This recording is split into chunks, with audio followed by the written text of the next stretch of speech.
road trip, virtual road trip across America. Now, as Gregory indicated, I am a geologist, but I also very much enjoy history. And so it's a combination of the two. And the idea for I say the idea, my inspiration comes from this gentleman right here. If you can see across the top, I'm not sure if your screen shows the top there, but it should say O.T. Hayward, who was my mentor at Baylor University.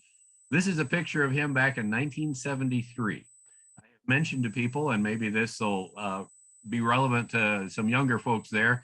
You know, I started college at Baylor University in the fall of 1971. That's about my age, doesn't it? Well, 50 years ago to the day almost, or to the month, I decided that this guy's class, whose class I was taking at the time, a physical geology class, was really inspirational. And I got up the courage to ask him, gee, Dr. Hayward, if I, became a geology major, could I go to all those cool places you have pictured in your slideshows? And he said, yeah, absolutely. Well, to cut a longer story short, let me just suggest this. The quotes you see on either side were the titles. Actually, they were two titles for one talk that he used to give every semester. And I just thought it was the coolest thing there was. A young college student kind of sorting around, trying to figure out what really excited him. And he would talk about, on the right-hand side, all because the rocks are folded. His whole point was to say, when you go into the folded Appalachians and you think about the Hatfields and the McCoys, they're living in adjacent valleys. And he would say they showed up in those valleys, and it was fated by the geology, 350 million year old geology, that they were going to live in adjacent valleys, but they weren't going to like each other. Why? Well, because if you go out of your valley, you might stray into the neighboring valley, and then bad things happen. His point was geology made the history, really brought it to life, really reinforced what it is that we're on this planet. The second half of his talk would be about the Great Plains, and that's why this, all because of a million square miles of flat-lying bedrock. He would literally argue for the fact that the reason we have the Sears catalog today, or used to have the Sears catalog, was because people lived out on the Great Plains and they couldn't get to Chicago, but they sure wanted stuff, and so they would order it through the catalog. Anyway, you sort of get the picture. So what I thought was, well, let's try taking a virtual road trip. I think most of us, many of us perhaps, have been yearning for a little more travel. So these are books that I read in the process of getting informed about it. If reading about such things, the topics that I'm about to present appeals to you, the one on the left is about a guy who he and his brother literally drove a wagon with two mules driving it along the Oregon Trail. And whenever they could, they tried to get off the highway so they could really experience it. On the right is a story about our very first transcontinental highway, in other words, from coast to coast. It was, well, I'll say a little more about it in a moment, but it was attempted. There was a journey attempted by the U.S. Army. I say attempted, they succeeded, but it took them a while to go from Washington, D.C. to San Francisco. A little more about that in a minute, but this is the story of that, and it happened almost just a little over 100 years ago, 1919. A couple of other books you might consider on the left is what I think is probably the best one-stop shop kind of book about geology of North America that is very accessible to folks who don't have any geology background. You notice it won a Pulitzer Prize. It's basically the Interstate 80 transect of the United States. And John McPhee, this fellow who's not a geologist, but he's a very good writer, got together with geologists who knew a lot about various segments of I-80.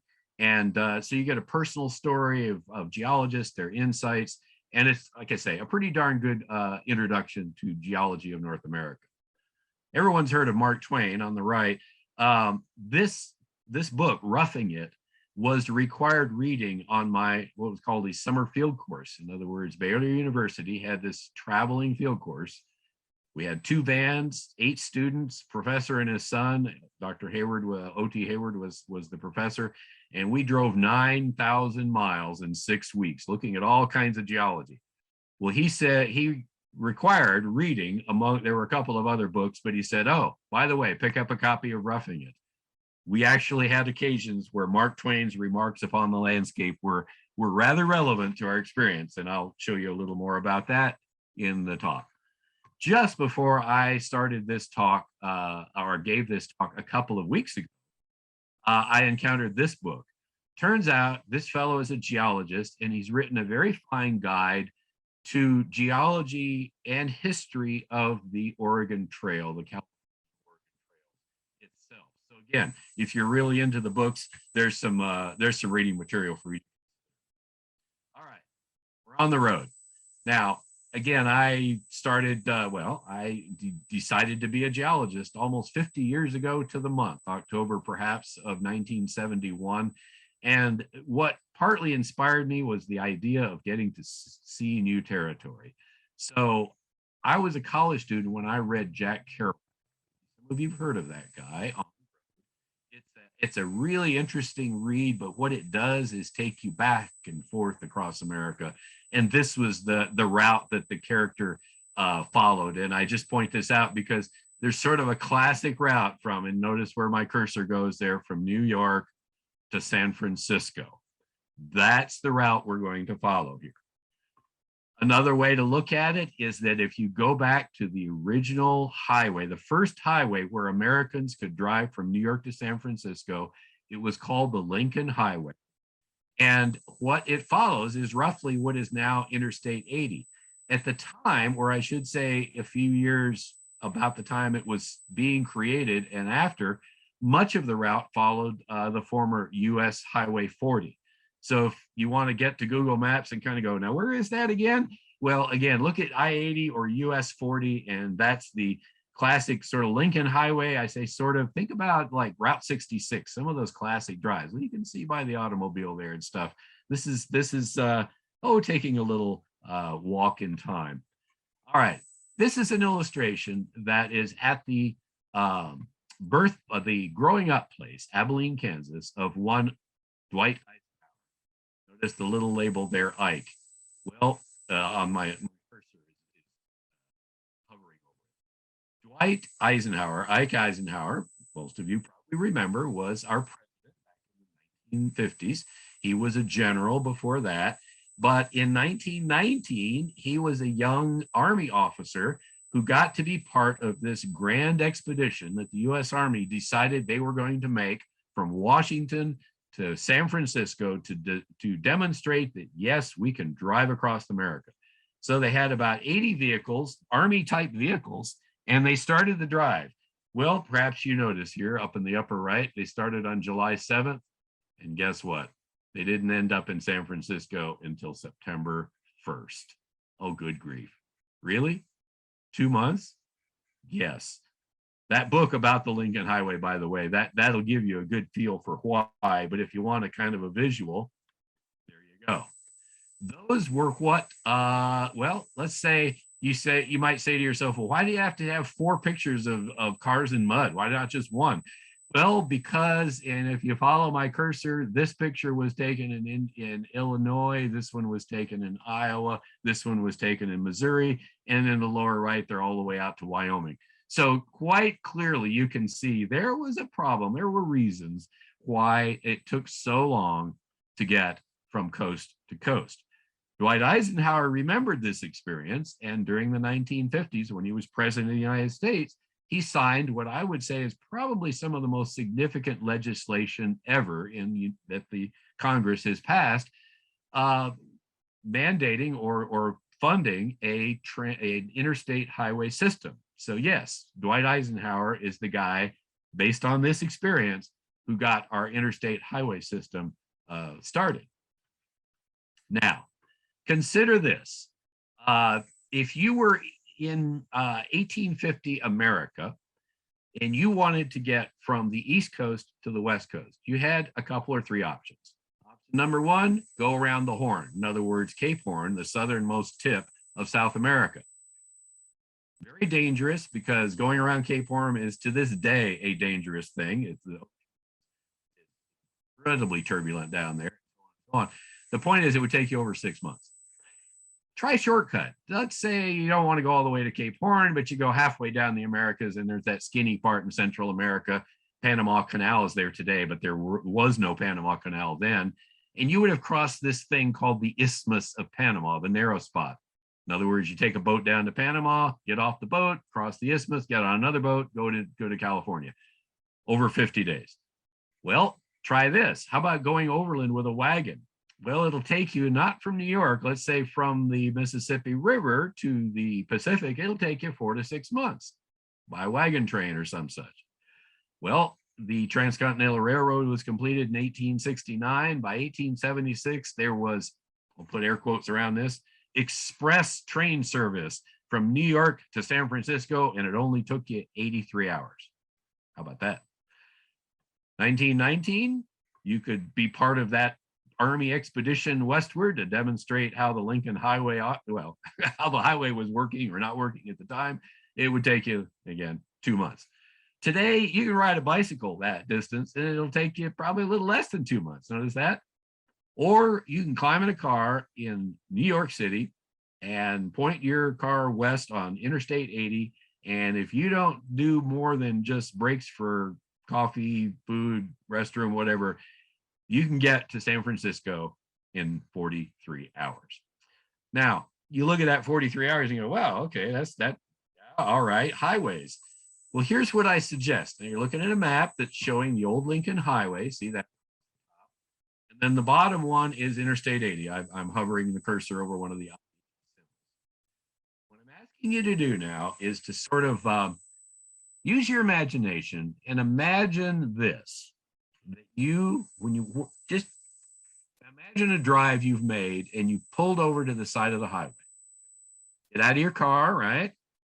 You walk to the edge of the highway, keep walking. Walk enough steps so obviously no pavement, no gravel from the highway, no nothing, just the soil on the side of the highway. Check out that soil or look down and imagine what that would have been like to cross if you didn't have pavement and you didn't have an automobile and all of that. That's what I'm sort of conjuring up in your imagining, I hope, so that we can make this journey from the stars. The star on the right-hand side, as you can see, is right about where New York Harbor is. The star that I'm hovering on now, notice I'm going from east to west, is at about the point where the Ohio River enters the Mississippi River. So here's the Ohio, you see coming down, and there's the Mississippi. That's not St. Louis. St. Louis is up where the Mississippi and the Missouri come together. This is the town of Cairo, Illinois, spelled like the city in Egypt, Cairo, but it's pronounced Cairo. And that's our second site to sort of fix on when I'm showing you maps. The third one is out here in Wyoming, and that is the crossing of the Continental Divide at a place called South Pass. More about that in a few minutes. And then, of course, the last one here is San Francisco. So here's the route of the Lincoln Highway. As I said earlier, here's the route of Interstate 80 with the stars. And so in any subsequent map, and I have a few, but I'm going to go through them fairly quickly, but give you an insight as to what the geology is along the way. So I'll focus particularly on where these stars are. So this slide, I'm just going to say briefly, there are ages of cover of soil or sediment. One of the particular soils or sediment that I'm going to talk about is this stuff called, you see that weird word, LOESS, that pronounced Luss. The Germans pronounce it Lurs, but it is a windblown, fine-grained sediment that has a big part to play in how easy or hard it might have been to trudge across America before there was pavement. Notice these other labels, bedrock. Okay, bedrock, by bedrock, I mean the solid rock beneath the soil or the sediment. And that bedrock, if you were to point to, say, right around here in Dallas-Fort Worth, would be the Austin Chalk. Mostly. If you go west, it might be something else. But the point is, it would be a rock that is millions of years old. Notice this sedimentary cover, this loess, is only a few thousand years old. So you have all this bedrock at various places along the route. And then below the bedrock, there is crystalline rock. In other words, like granite. Think of a granite countertop or some such. And that's a good example of the kind of rock that is beneath the bedrock. In other words, it's the basement, it's the core of North America. So, speaking of core of North America, if you look at the basement rock, and I realize for someone who's not a geologist, you sort of look at the colors and go, I don't know, I can sort of see a shape of the United States or something, but all those weird labels and it looks kind of messy. Well, note where the stars are. So there you go. There's New York, Cairo, South Pass. The only point I want to make here is this is the basement of North America. If you were to map North America, strip away all the sediment, the soil, the bedrock, go down to basement, what you would discover is that you're really not even on basement at New York or San Francisco. In other words, the core of North America begins where this color, the brighter color, begins that I'm outlining here. And what has happened is you have roughly a 2 or more billion, not million, billion, thousands of millions of year history of rock in North America. And the various labels you see here relate to mountain ranges that were built during a couple of billion years through a process called plate tectonics. Just suffice to say, mountains were built, in effect, kind of slapped onto the margins of this core of North America. They were eroded down to a flat level, and then more were piled onto the sides of North America. So what happened was, over a 2 billion year old period, is you built up a continent, basement made mostly of granite. And some geologists, kind of as a joke, would say, oh, you mean it's like the United Plates of America, meaning like plates, crustal plates, pieces of crust that have sort of glued together over an exceedingly long period of time. Now, if you look at the bedrock, not the basement, but the bedrock, geologists tend to map bedrock with a color code that relates to the age of the rock. So in this case, the really old stuff is the red. I'm not going to go into great detail here, except to say that the patterns of this rock had a lot to do with the experiences people had in trying to get across North America. So notice if New York, you're on the edge of this area of light color. You see that, how it goes right down, and now I've dropped my cursor or putting it right there about where we live here in north central Texas. And the point is, all of the rock that is this yellow mustard color is very young. We live on stuff that's roughly 100 million years old, the green stuff, and the blue stuff is like over 300 million years old. So variety of ages of rock. To look at this, you just, maybe you only see a bunch of colors, it doesn't mean a lot, but look at this. When you mix the ages, now maybe the colors are a little different, but notice if you look on this bar on the right, it's stacked like pieces of paper, like books, where the oldest book is on the bottom and the youngest book is on the top. So notice again, that yellowish orangish stuff, the really young stuff. And here I'm coming back and hovering over where we live. And notice New York, Cairo, South Pass, Wyoming, and San Francisco. But notice particularly how the rock itself, because of the way this map is depicted, shows how the rock itself has guided the geology, has effectively changed or affected the lay of the land. So notice how there's a grain over here to the Appalachians. That's important. We'll come back to that in just a few moments. There's a different kind of grain working in the Rocky Mountains over here. See that?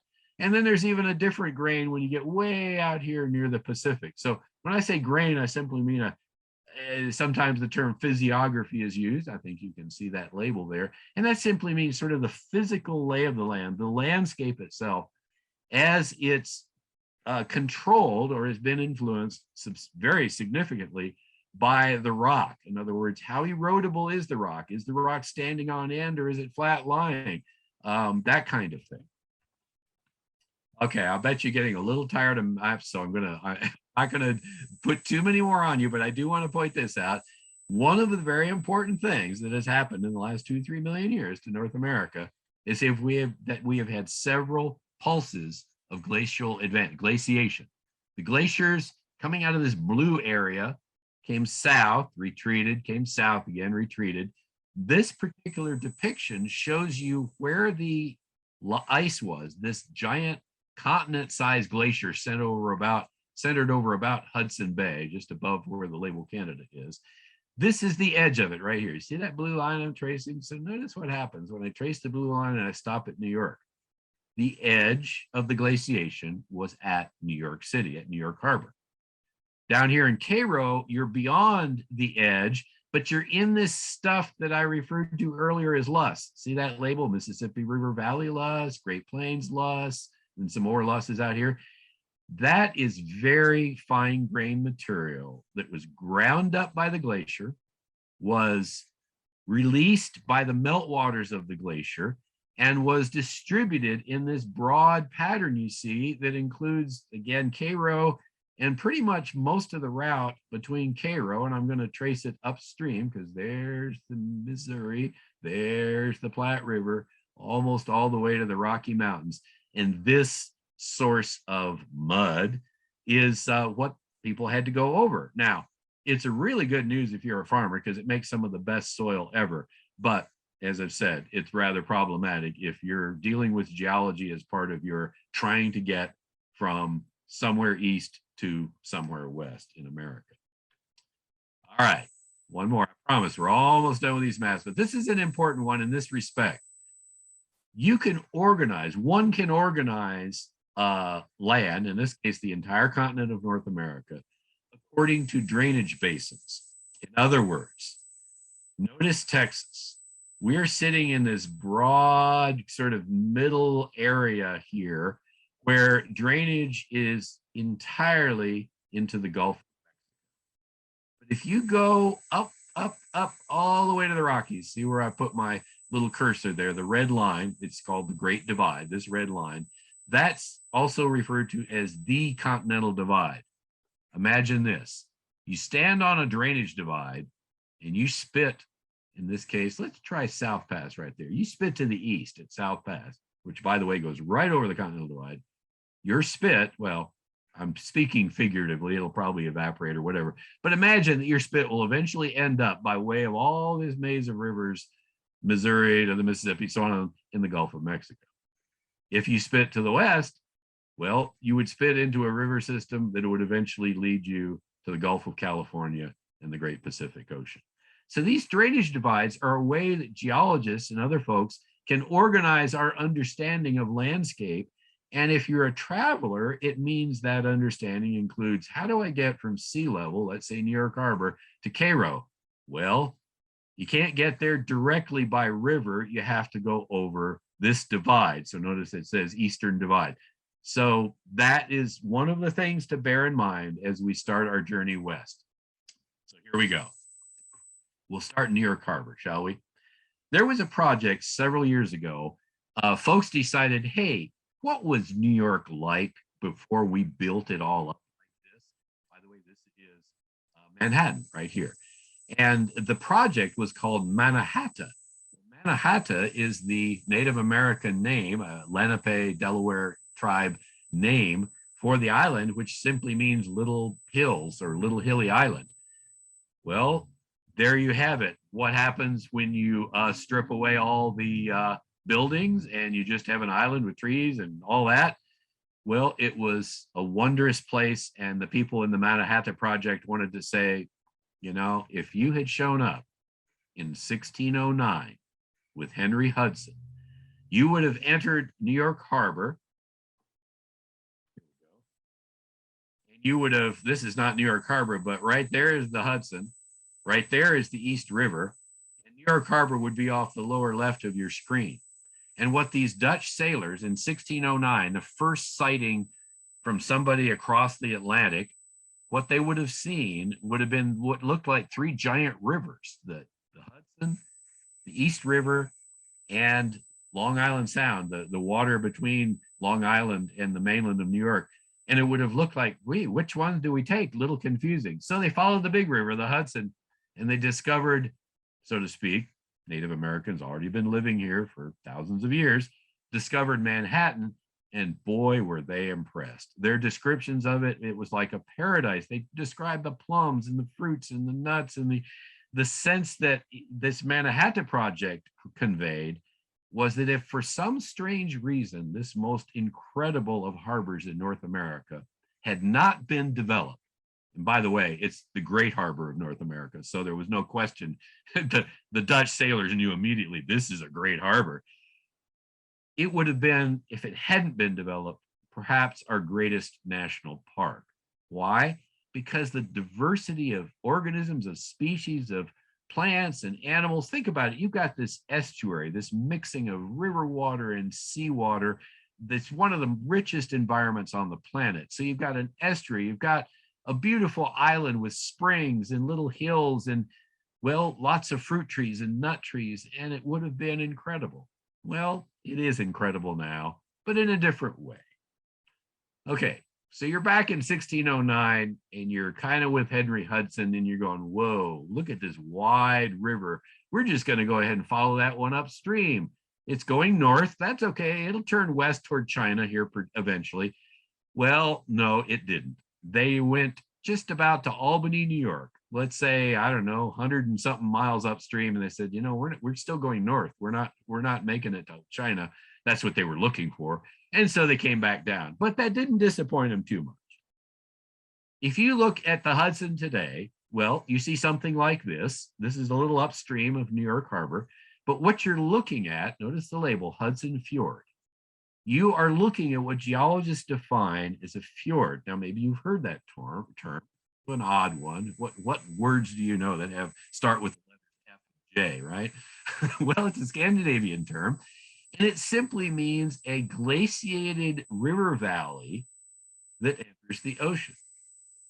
So Hudson River directed a tongue of a glacier, the old valley before glaciation, directed the glacier, guided the glacier downstream to the Atlantic, call it 18,000 years ago or so. This would have been filled with ice.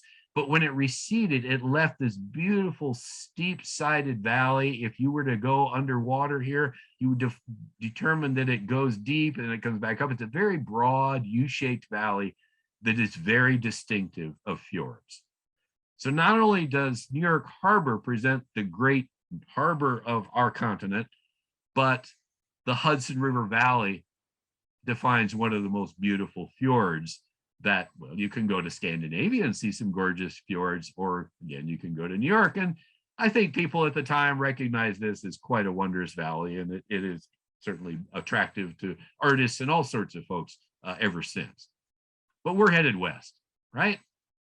Okay, first leg of our journey is to get from New York, the star on the right, to Cairo, Illinois, the star on the left.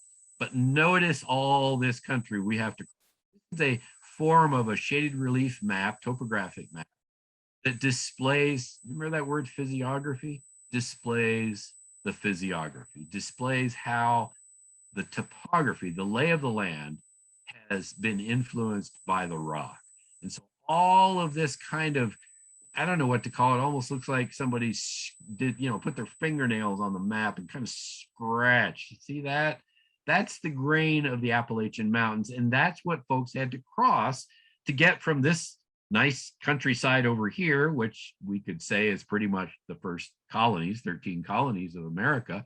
And it was shortly after the Revolutionary War when people could get into the Ohio Valley. So you see Pittsburgh, see that? That's the Ohio River. And they started settling the likes of Western Pennsylvania and what is now West Virginia and Ohio and so on. So that was the first migration westward. Check out what they had to cross. Notice all these ridges. Now, this is a topographic map, and if you don't read topographic maps, no big shakes. Notice where the lines, the contour lines cluster. Well, those represent sharp ridges. So notice you got Blue Mountain, Second Mountain, Peters Mountain. Whoa, too many mountains. How are we going to get through all of this? Whoa, what's going on here? Look at that Susquehanna River going right through them. That was a puzzlement to folks, but there's a geologic reason for it. Now notice in a geologic map, I'll jump back for just a moment. You see, there's the topography, right? If you mix it with the geology, remember that, the color coding of the ages of rock, notice how the river cuts straight across the geology. Well, here's what's going on for a lot of areas. There's a picture of what it looks like. Notice this is called the Delaware Water Gap. The Delaware River goes right through a gap through the mountains, and people thought, well, this is great. I'll follow the Delaware Water Gap. Well, this one was a little tough because the gap was so narrow. They had to wait for a highway to be built through it so they could ride a boat through it. Of course, that was the way a lot of people did it. But what they were facing geologically was this. Now, this may seem a little bit odd to some of you, and I don't want it to be too complicated, but notice that those words, stream piracy. Doesn't that sound exotic? Well, this is not the Susquehanna, but this is in the river down towards a little further south, the Potomac. You've all heard of that. And the Potomac River cut through the ridges. You see that? Now, the left-hand block is a before, and the right-hand box is an after. So check out where my cursor is. See where the Potomac is joined by the Shenandoah River. You see that? We're flowing into the Potomac, like right there is where it's junctured. Well, notice down here, Gap Run. Now watch what the tippy tip, just the upper upstreammost edge of the Shenandoah River does between this box and this one. There's the Shenandoah River. It's growing. It's extending its tributaries headward, in other words, upstream. So in other words, it's growing. You see my cursor heading toward Gap Run. And when it hits Gap Run, boop, the water of Gap Run gets redirected into the Shenandoah River. Gives a little extra boost to the Shenandoah and its ability to erode and all that. But it also cuts off Gap Run.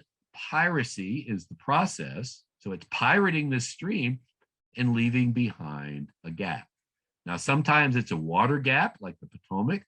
This one would probably be called a wind gap because there's not a river there, but it's a pass through the ridge. Maybe it is a little windy, but still in all, courtesy of geology, it gave people a leg up on trying to get from the East Coast into the interior. All right, imagine yourselves heading downstream. You go down the Ohio River, and at the end of the Ohio, in other words, where it joins the Mississippi, you would encounter the town of Cairo, Illinois. People haven't heard much about Cairo, and part of the reason is because, yeah, it's a great spot to pass as you're headed from the Ohio to the Mississippi. See that? This would be the Ohio, that'd be the Mississippi. But it's low, it's muddy, it's flooded all the time, and its big sister city up on the Mississippi, St. Louis, well, the banks were higher, the city was on closer to the jumping off point for people going further west. And so St. Louis grew into what people refer to as the gateway to the West. There's an arch in St. Louis you can see that says that. And Cairo was left behind. But remember, let's say now it's mid 1800s and you've taken a boat down to Cairo, and now you've started upstream on the Mississippi. Here's Cairo, and look at what's going on. This is another map of Luss. Now, all this shows is thickness and extent, but notice where I'm hovering down in the lower left corner. Red, that's more than 20 meters. Think about it. That's like what? Almost 70 feet, 65, 70 feet thick of this mud stuff, this Luss. Great soil, like I say, lousy road material. And look what folks leaving Cairo have to do. They have to come up the Mississippi to the Missouri. There's the Missouri River, up the Missouri to the Platte River here in eastern Nebraska, and then follow the Platte. Now, it looks like a break, but all that means is that's Platte River sediment surrounded by this 18,000-year-old glacially ground up stuff that makes great soil and crummy roads. This is what that Luss looks like. This is the highway. That's Interstate 80 right there. This is Platte River right here out in Nebraska. If you were in a wagon, and it was 170 years ago or so, This was the way to get out of the Platte Valley on what was called the Oregon Trail. Notice the ruts. These banks right here, that you see the exposed, that's exposed loess. But the point is, it's so soft that you could drive, in this case, thousands of wagons over it. And 170 years later, you can still see some of the wagon ruts. There are people who love to go follow these trails, and sometimes they refer to themselves as rut nuts. So maybe you're getting inspired to be a rut nut. Who knows? All right. So here we are again with a map, and this one's meant to emphasize the drainage, as you can see. So here my cursor sitting on that star that marks Cairo.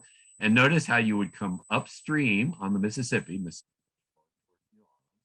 and you would follow, you get to St. Louis, you go, okay, we're heading up, we're heading west, and you'd follow the Missouri, and somewhere up in here, you would say, okay, we're headed for the Oregon Trail. We've decided we're headed for Oregon, California, somewhere out west near the Pacific. Well, that means you're going to follow this drainage right here, the Platte River. Now, as you go upstream on the Platte, it splits. The South Platte goes into Denver, but you want to stay on the North Platte all the way, all the way, all the way. Look at this. There's a little tributary called the Sweetwater that takes you all the way to South Pass. Why go to South Pass? Remember, South Pass is where the divide is, the Great Divide, the Continental Divide. So here's a look at the Mississippi River in about 1855. There was a great flood, I believe, just before the Civil War, and these folks are stranded on the river. That's not a raft, as you can see. That's the roof of their house. If I were to take a little more time, and I'm thinking I won't, I did this a couple of days ago, this talk, and I read a quote from Charles Dickens. He traveled through here, through Mississippi, back in the 1840s. It was summer. It was miserable. It was humid. There were mosquitoes. He was not impressed. And he wrote about it, and it was not flattering. But again, I won't tease you with that. I think I'll save that quote and suggest, yeah, Charles Dickens visited here. There you go. So, still in all, see the stars on the right-hand side. There's Cairo. That's our next destination, South Pass. There's San Francisco. So the dotted line here, as you can see, is the Oregon Trail. And notice the label Continental Divide here, the dashed green. So we're trying to get to the Great Divide, to the Continental Divide. All right, so good. There's a look at several other trails, kind of competing trails, depending on where you want it to go. Now notice we're way north of Texas here, but we are on this stretch of country where people made some choices. They go, well, do I want to go, let's see, to the goldfields of California? Well, then you'd follow the red, the Oregon Trail, and maybe break off on what's called the California Trail. Or maybe you decided you want to go start an orchard in Oregon or something. Well, then you would perhaps take this green one, the Oregon Trail, all the way. Notice how it's the same trail through this stretch we're about to go to, or maybe one of the other trails. And again, lots of them, and rut nuts really like, following those old trails. Well, there you go.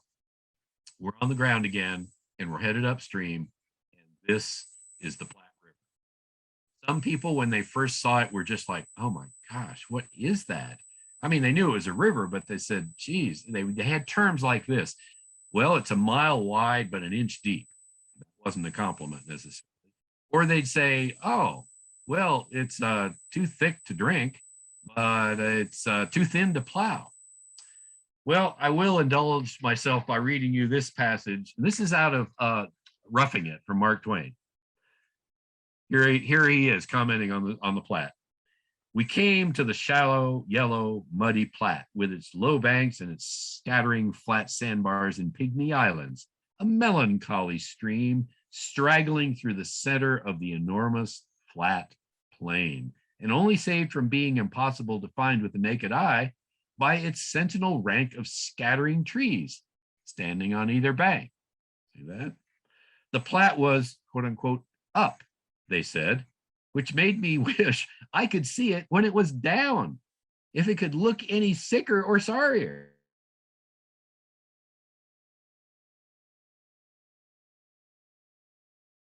You are back, Paul. Hold on a second while I close my study door.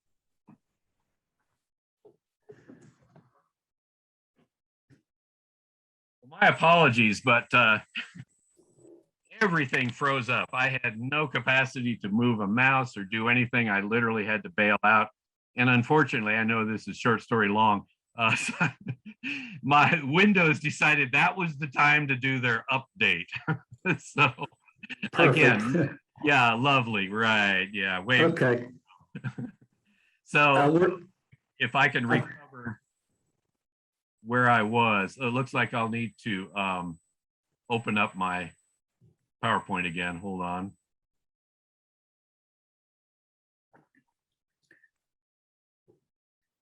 I guess, yeah, this is the downside of our much vaunted technology, right? Right. All right. Minutes to 12. It's okay for us to run a little long on our end if it's okay on your end. It is absolutely fine with me, Gregory. I think that's probably the way to go. Okay, I'm back in. I have a screen to share. And I'll expedite it a bit. I think I'm far enough along. I can probably wrap this up in the next few minutes. Certainly, want to be able to accommodate everyone. My sense is, gee, maybe some of you would like to go outside and enjoy the beautiful day, right? So here we go. I'm going to abandon the readings, as it were. But you get the picture in terms of what experiences folks had on the trail. And I think Mark Twain is so eloquent and very, very fun to read. So I'd say, yeah, head back to a great classic and I think you'll enjoy it, Roughing It. All right, so I'm going to continue the journey. And again, we're trying to get from Cairo, Illinois to South Pass, Wyoming. And in order to do so, we have to go upstream across the Luss and all of that. Well, here's what we start to see along the way. These are the great sentinels, geologic features that guided the pioneers westward. And they had names for them. This one is Courthouse Rock. This one is Jail Rock. Obviously a vintage photograph, but if you are a rut nut and want to travel it today, that's what it looks like. What you're seeing geologically is material, much of it is ashy material. So there were volcanoes dropping material into the landscape, onto the landscape. And effectively, the uplifts of the Rocky Mountains were almost buried under their own sediment. And then all of that material that was burying them got removed except for these remnants.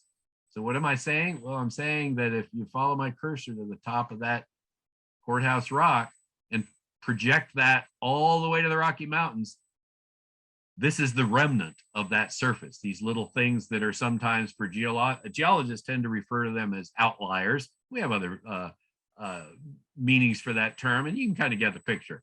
Similar one here is Chimney Rock. Again, a landmark on the Oregon Trail, which today still stands sentinel-like out there. And this greatly excited, because it told them they were making progress, that excited the, but it also intrigued them. And they would they'd walk up to this thing and marvel at its height and question how on earth this thing shot up out of the ground.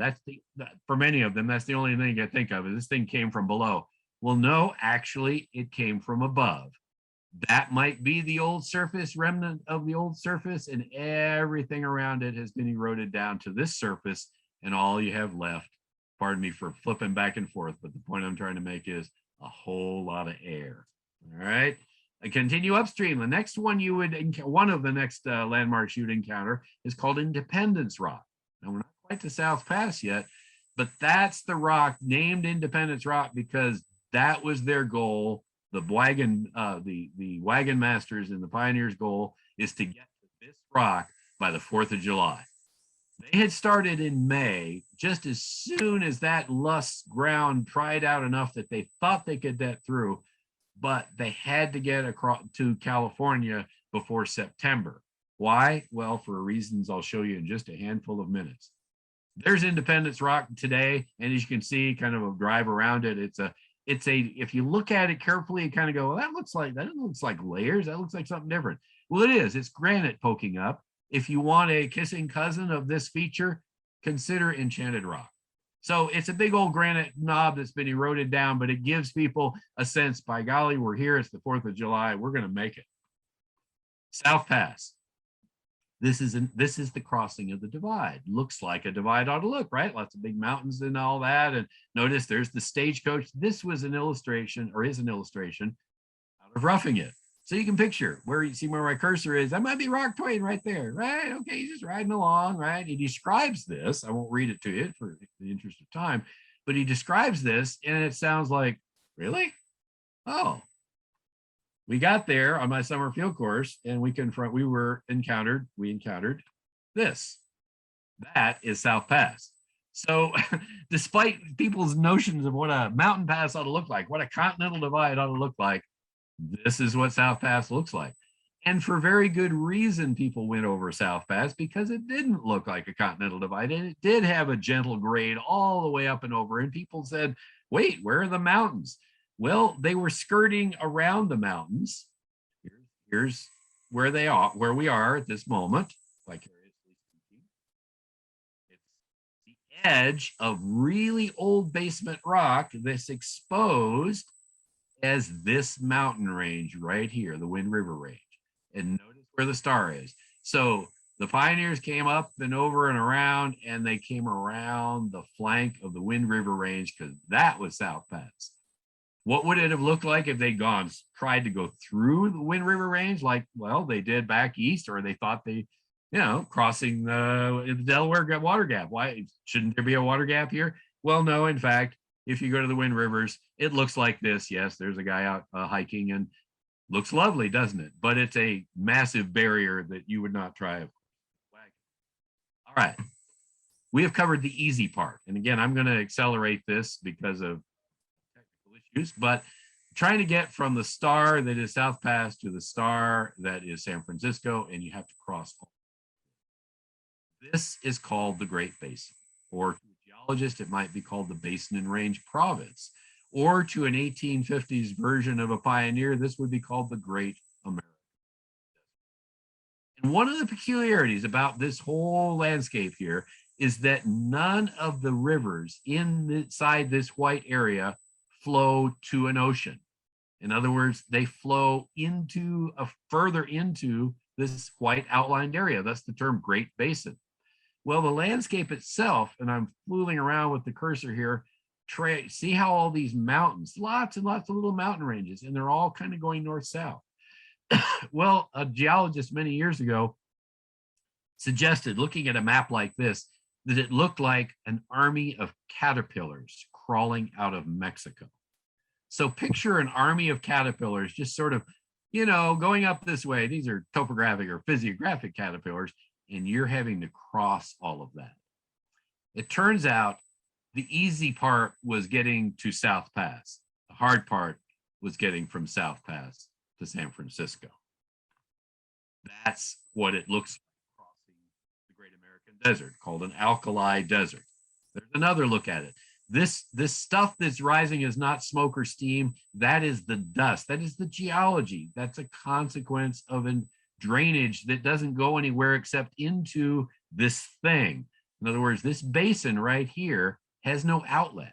So occasionally there may be water ponded in there, but when it dries out, whatever was in the water becomes part of the dry lake bed. Blow some nice dry desert air across that lake bed, and you get this alkali in the air. And it was a terrible experience for the pioneers, because you're breathing it, it's hurting your eyes, it's drying out your lips, and you're stirring it up as you cross it. And oh, by the way, it's July in the Great American Desert, and all you can do is keep going west and hope that the oxen, typically there were oxen pulling the wagons, could survive. Okay, I threw this in there because the alkali desert, and I just little grins and giggles here, but the idea that landscapes and the difficulties of people, well, in history, we sometimes forget that, and we want to sort of, create our own history a little bit. So notice these, this is the 20 Mule team. I remember this as a kid. 20 Mule team borax was like an advertisement for alkali, for something used as detergent. Well, Death Valley Days was a TV show back in the 1950s when I was a rather small kid, and this guy right here was advertising, dressed up like a cowboy, and maybe some of you recognize who that is. I won't give it away. I'll let you kind of go, oh, does that look like, oh, I will give it away. Does that look like Ronald Reagan? It is. All right, so the Great American Desert today, it's a very interesting drive. Basically, okay, you're crossing Nevada, you're intercepting the caterpillars crawling out of Mexico. That's a range. This is a basin. So you drive straight for 20, 30 miles across a basin, then you wind through a range, noodle the road through the range, and then across another basin. It takes you several hours, and I find it a fascinating journey. If you want to do it today, you could drive US 50. Remember I said US 40 was the Lincoln Highway. You would be driving the loneliest road. The biggest deal when you get out on that road is, oh, by the way, the pioneers went through here. But today, yeah, nobody goes through unless they're on their way to perhaps Reno or in the other direction. All right, those lakes with an outlet, if they do have water in them, it is not good water. So this is a lake, as you can see, labeled Mono Lake. It's one of several that are sometimes dry lake beds, sometimes have water in them because of the streams flowing in, but not flowing to the ocean. Notice the stuff that's left behind, all solids that get left. All right. I am moving my cursor to that lake. There, you see that? This is Lake Tahoe. Mono Lake right here. Trying to get to San Francisco. What's this big caterpillar here? Well, these are the little caterpillars. That's not a big caterpillar. That is the Sierra Nevada. And to somebody who had just crossed several hundred miles of the Great American Desert, and this is what they're up to.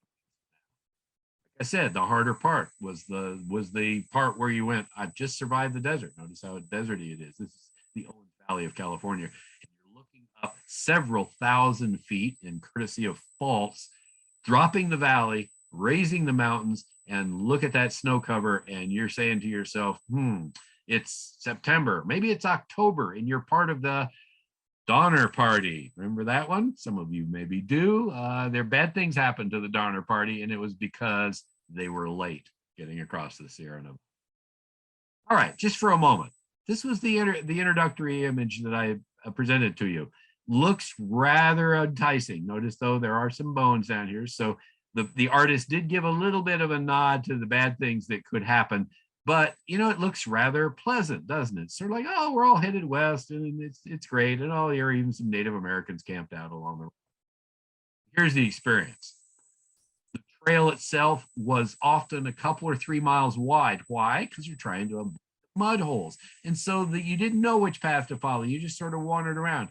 You hit mud, you hit alkali, trash. We're not talking wrappers, Coke bottles or anything like that. We're talking people leaving their furniture behind. The stench of dead animals.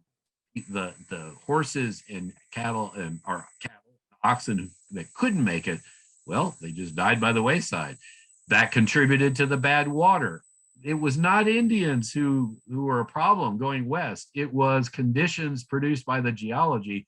And add alkali to bad water, include dead animals, the stench, and you've got a reason why cholera was the largest cause of loss of life on the Oregon Trail. And then the graves. Sadly, somewhere approaching 30,000 out of the 350 to 400,000 people who managed the Oregon Trail, California trails, over about a 15-year period, 1840s and 50s, 30,000 of them didn't make it. But if you do it today, well, let's say not today. This is 1919. Remember the Lincoln Highway? This part of the Lincoln Highway over the Sierras was pretty good. So strangely, some of the harder to build parts were actually already constructed. You want to go over it today? There you go. That's the pass over the Sierras. There are several, including I-80. And the point is they're engineered and it's fairly straightforward and you can cross the Sierras in an hour or so. Notice this. One of the things the Donner Party faced was the deep snows that they just couldn't get out of. Well, we changed the history a little bit. Notice this wagon train passing through countryside that is thousands of miles away. So I won't say we make it up along the way, but let's say we change history sometimes. Well, in this case, maybe for entertainment purposes. This was a movie poster.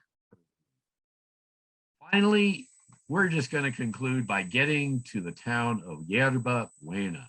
Well, Yerba Buena was what San Francisco was originally called. Mexicans. Yerba was a name for a sweet herb that grew on an island in San Francisco Harbor, one called Alcatraz. Buena means good. So it was a kind of a rolling, beautiful landscape. Well, here you go. This is taken, this photograph was taken in the late 1840s. Notice all the ships in the harbor, San Francisco. Guess what? In the late 1840s, people were coming to California. Some of them, yeah, to settle and so on, but some of them were just there for the gold. And so they might have ridden a ship. And when they got there, the crew on the ship said, hey, where are you going? You're going to find gold? Well, I'm with you. So there were a lot of sailing ships abandoned in what, well, I would call the other great port of North America. Remember back east, you got the New York Harbor, excavated, enhanced, produced by glaciers. San Francisco Harbor is produced by faulting. So when I call it a tectonic harbor, I simply mean, well, it's produced by, notice these red lines, being dislocating the scenery, not in the necessarily the way you think. The lower left of this photograph would be moving to the northwest, that is toward the upper left. And this stuff, well, would be moving in the opposite direction. So in other words, these are part of the fault system we call the San Andreas. One of the reasons, of course, why it's a big problem, potential of earthquakes in San Francisco. But notice what an incredible harbor that moving around of the crust, according to the geology, it was able to produce. So this is the last slide, and I can simply say thank you for attending. I apologize for the technical glitch. I have a feeling it came from my computer, but golly, I was able to get back, and I have a feeling from what I looked at, it looked like most of you had hung on till the end. So I would say, in the words of O. Henry, I think, who said, East is East, but the West is San Francisco. Thank you very much for your time. Thank you, Paul, for navigating the treacherous trails of the Zoom technology, start to finish here. So well put, Gregory. I'm puzzled by it all. I'm an older person. I just look at it and I go, oh, well, I guess I could turn my computer off. So thank you for waiting. Yes. Sure. We have time for any questions, or you want to conclude? Yeah, we're getting some positive praise coming in. Thanks from people commenting about how interesting it is. Very good. It was fun. Does anybody have any questions for Paul before we wrap up?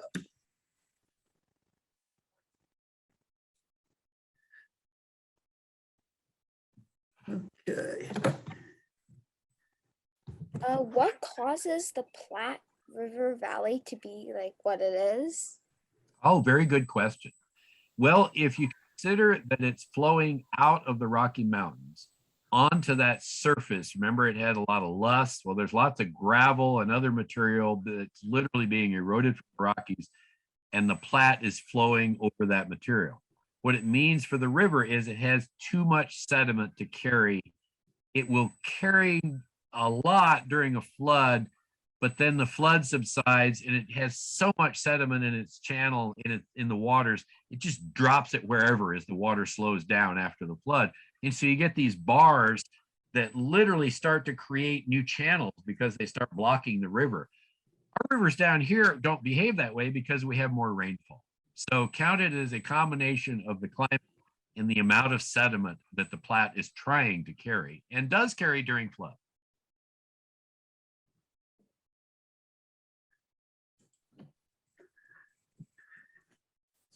And as a reminder to folks, we do have most of these recordings archived, and we will have this one posted here on our YouTube channel that I posted in the chat sometime in the future. if you want to go back and watch again. Are there any final questions?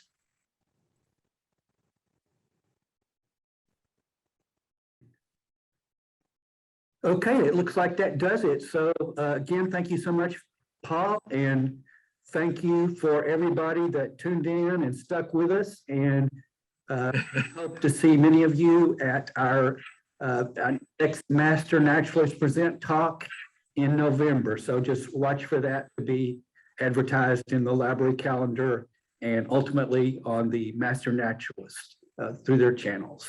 So thank you so much. Thank you, Gregory. Is there a way that the recording is, you can cut out the 3 to 5 minutes where things weren't happening? We'll see if that's possible to do. Otherwise, no worries, no worries. Anyway, thank you. Okay. Appreciate it. Thank you, Paul.